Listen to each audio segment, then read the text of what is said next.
Good afternoon, lovelies. All my self-care with Shae, self-care with Sharon folks. Hope you've been tuning in the last week. I did do a couple of, I think I just did one download. I was on vacation, but still operating in my self-care. The vacation was a girls' trip to the cabins, and when I tell you, feel rested, rejuvenated, recharged, ready to go.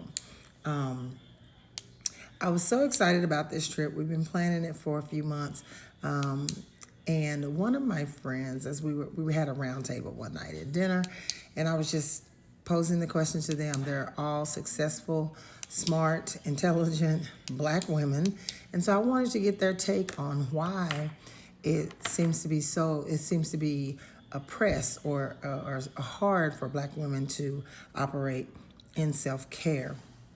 And one of the ladies told me that this was her first trip since she had been married, which was over 20 years ago, y'all. Like, not taking time for herself, just working, taking care of her two kids, taking them to all of their functions. And so many times we get caught up in that, right? Especially, if you have smaller kids, you have to figure it out, right? Because their well-being is contingent upon our well-being. Okay, and so I know I have 5 children. All of them are grown, right? But I remember the sleepless nights. I remember the constant worry when they started driving. I remember, when they went off to college, and if they didn't check in with me, the anxiety that I felt.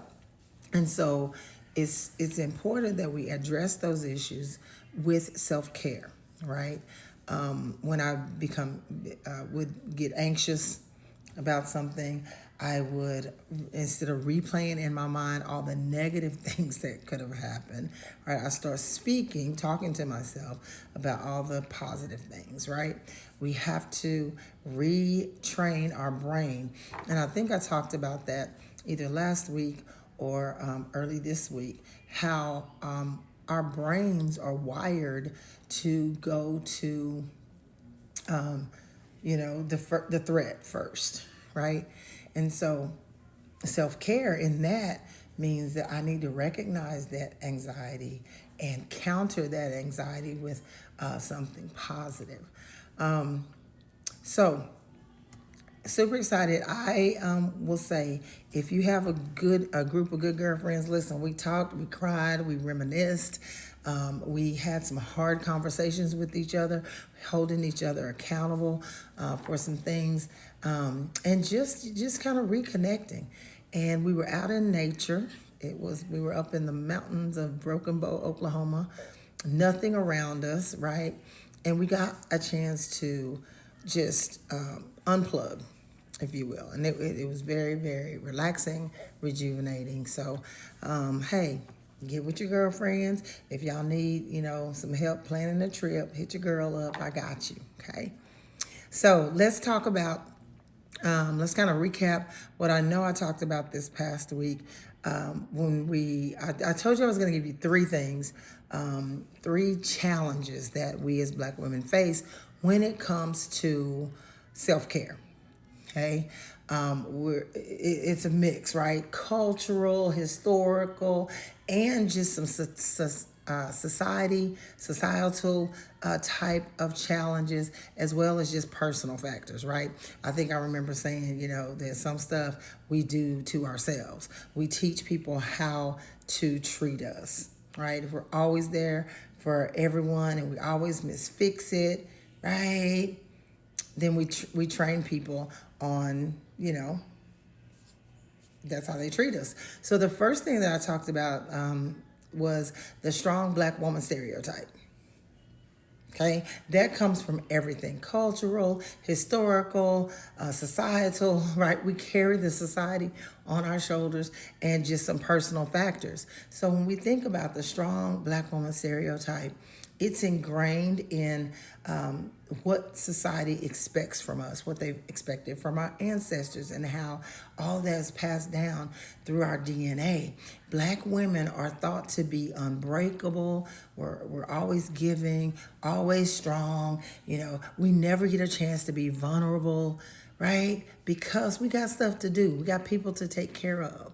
That can kind of help lead us to suppress our emotions, push through. How many of you said, I'm good, I'm fine, when you weren't really good or fine, right? And so that causes us to neglect our own needs in favor of caring for other people. Okay, sound familiar? Ooh, yep, hang up the cape. The next one that I talked about was the generational trauma and conditioning, right? This is when, and if you guys can go back to your childhood, if girls, I had 4 sisters, and so number one, our mom taught us to be independent, don't ask nobody for nothing, do it yourself, yada yada yada, right?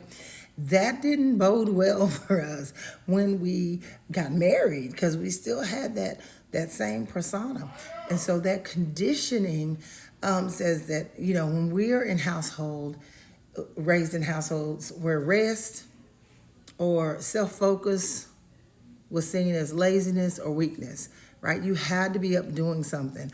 I remember being 5 years old, washing dishes, not putting them in the dishwasher because we didn't have that, right? And so a lot of generational trauma comes down through that, right? If you take time for yourself, you're seen as selfish. I remember when Michelle Obama did not attend, I believe it was Jimmy Carter's funeral, and people just started speculating, and some of our skin folk too, right, started speculating, oh, they must be not together, they this, we always go to the negative.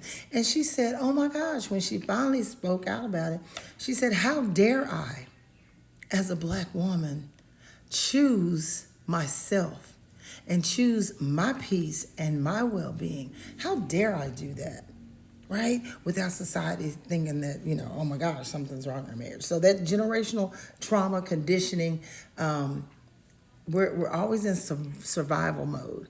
We need to switch that up and get into self-care, okay? And I missed the third one. Thank you, Felicia Farrell, because she was like, I got 1 and 2. Well, it was 3. The last one that I talked about, and I really didn't pull it out, but I talked about it, was the fear of being perceived as selfish. Kind of goes back up into the other 2 that we talked about. Okay, there's often a fear that we are being labeled as self-centered and neglectful if we choose themselves. Just like I said, about Michelle Obama. Right? Many feel that they need permission. Let me take my glasses off. That they need permission to rest, to heal. Listen, the laundry gonna be there. The job is gonna be there, or maybe it won't, right? So you might need to be taking care of yourself anyway, because I guarantee you, they're not, okay? So it's perceived as being selfish, and we feel like we gotta get permission. And it's ingrained in our community and our culture, because when I go on a trip for the past 5 years. We've missed a couple for things, but I go on a trip with my friend LaDonna every October around her birthday. We're going somewhere. We've been on cruises. We've been to Fort Lauderdale. We've been to New Orleans. That's our time. And she's not married, but I am. And so people have said, did your husband say you could go? Do what? You talking about my husband or my daddy? Like, okay, yeah. So you don't need permission to operate in self-care. You don't. You do not need that permission to rest, to heal, and to put yourselves first. And so I wanted to recap that, and I'm gonna get back calibrated on my my daily 10 minutes, right? And we're getting close to 10 minutes now. So I wanted to recap that in case you missed it. But I also wanted to talk about this really quick. Magnesium 12-in-1 complex. I just got this off the TikTok shop. And I'm going to check it out and see. My magnesium was very, very low. My magnesium and potassium was very low, and that caused me, the doctor said, to have my crash a couple of years ago. And so we're going to put good things into our bodies. We're going to put good things into our minds, and we're going to put good things out into the earth realm. So y'all, don't ask for permission, ask for forgiveness, because we're going to